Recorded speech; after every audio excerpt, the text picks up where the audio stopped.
Hello and welcome to episode 73 of Things I've Learned from Barry Harris.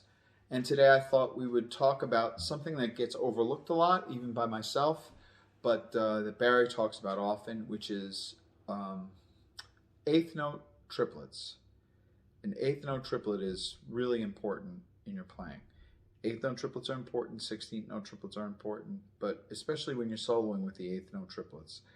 So, I thought we'd use for an example F7, and we'd use a combination of the eighth note triplets with Barry's descending dominant scale rules.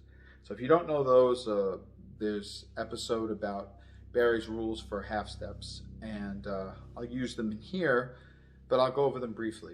So the idea behind an eighth note triplet is if we start on a tonic, let's say F7, we'll use F7 as our example. So if we start on the tonic and we do a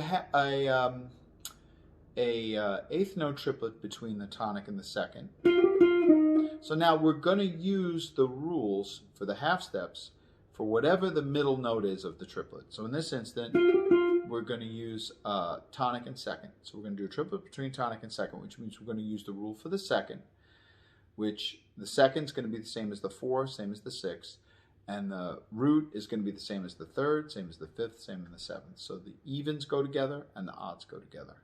So the first rule is no half steps starting on the second. So instead of just starting on the second, we're going to do an eighth note triplet between the tonic and the second.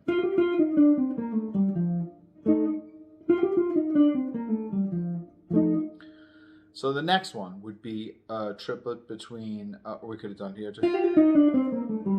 The next one is going to be between the second and the third. And now we're going to use the rule for the third, which is one half step. So we'll try that. 1, 2, 3, 4.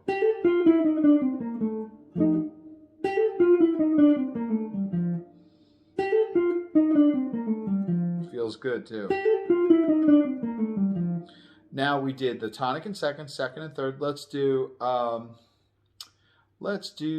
third and fourth. So we'll say and we're going to use the rule for the 4, which is no half steps. Again.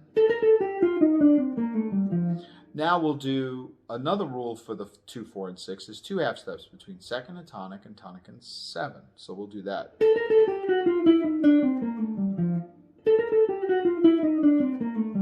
Really pretty. Now we'll do between tonic and second, second and third, third and fourth. Now we have to do fourth and fifth. So we'll say the rule for the 5th, because that's the middle note of the triplet, will be 1 half step between tonic and second.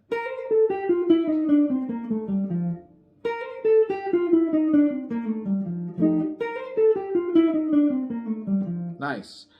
It also uses 3 half steps between 3 and 2, 2 and 1, tonic and 7, because that's the second rule. So let's try that. 1, 2, 3, 4.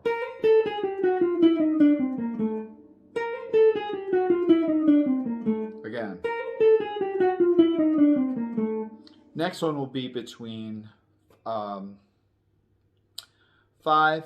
and 6. So now we're going to use the rule for 6, which is no half steps.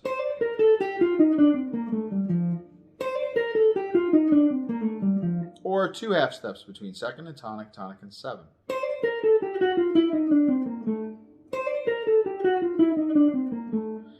Now we'll do between 6 and 7, and we'll use the rule for the 7, which is first 1 half step.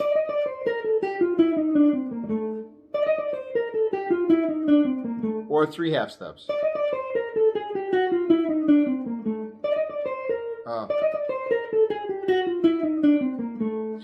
Now, that's just an example of what starting on a different note of a dominant scale, running just the dominant scale, starting with an eighth note triplet.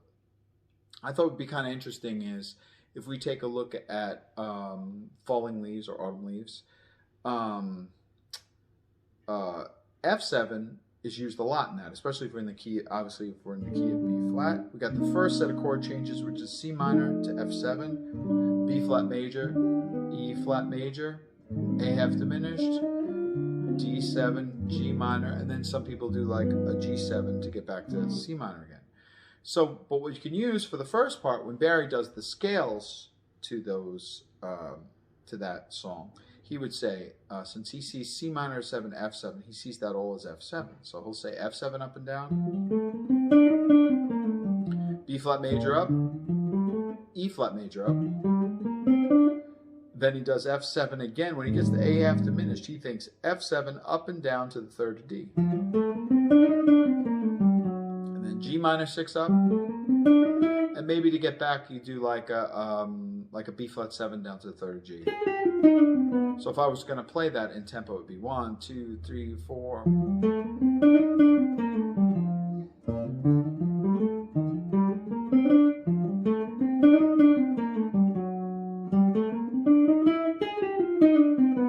That covers the first 8 bars. So what I was thinking about is to try to see if you could play a phrase using an 8th note triplet on F7 scale, and then use it for both spots. We'll use it for the C minor F7, but we'll also use it for the A half diminished to D7. The only thing that's going to be different is the resolution. One's going to resolve to B flat, the other one's going to resolve to G minor. So let's see, 1, 2. So let's say we'll start an 8th note triplet starting from the second between the 2 and the 3. So then we're going to use the rule for the 3, which is 1/2 step. So we'll do that. Maybe we'll come up, after we get to the third, we'll come up a diminished. So we'll say. That's a nice phrase. So 1, 2, 3, 4. We'll use it again.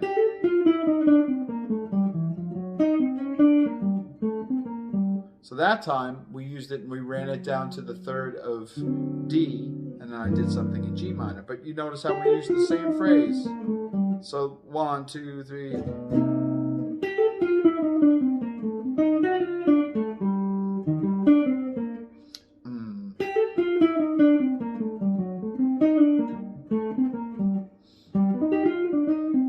Really beautiful. How about if we do between the 3 and the 4, which would be.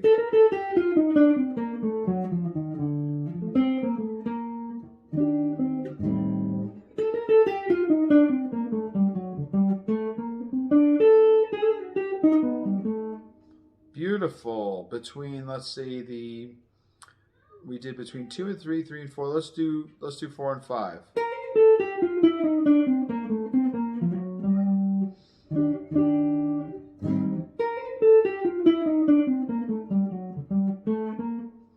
Beautiful. Next one between, well, maybe let's try 3/2 steps, because we did between a 4 and a 5. So now let's do 3/2 steps. 1, 2, 3, 4.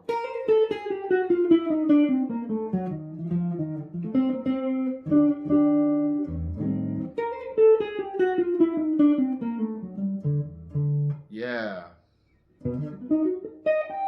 So nice. I mean, these 8th note triplets are so nice, and it's again one of those things that Barry brings up a lot.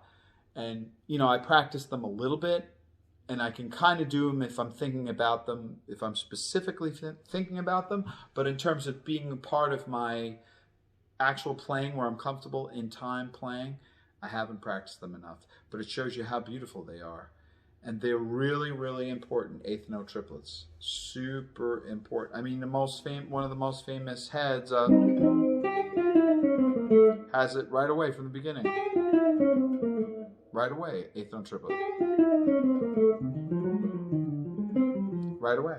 So it's something that we have to look at, that we should learn to practice.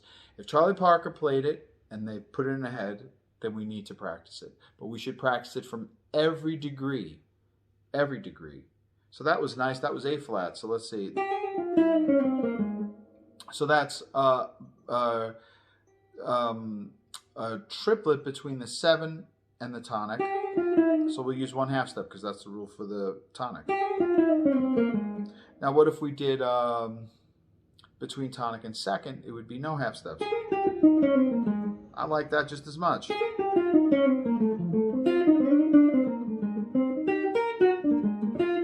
That's beautiful. How about between second and third? So we'll use the rule for the third, which would be, let's say, 1/2 step between 6 and 5.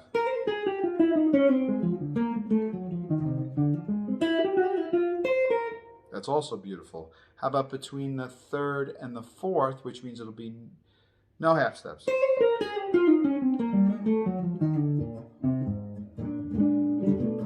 That's also nice. Or 2 half steps. Let's see. Oh boy. Let's see. So it'd be between the 2 half steps would be between let's see if it works though. Let's see. Yes. Beautiful. So the 3 and the 4, the rule for the half steps for major would be between 2 and 1 and 6 and 5, but we have to we'll do it. Yeah, we'll do 2, 1, and 6 and 5. So 1, 2, 3, 4. Oh wait, I messed it up. There it is. 1, 2, 3, 4, 1, 2. It's beautiful. So now we'll do between 4 and 5, where we'll use the triplet rule for the 5. So we'll say 1/2 step between 6 and 5. I like that. 1, 2, 3, 4.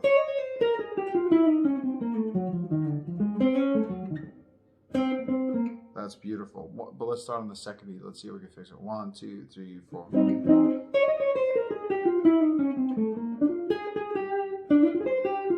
That's nice.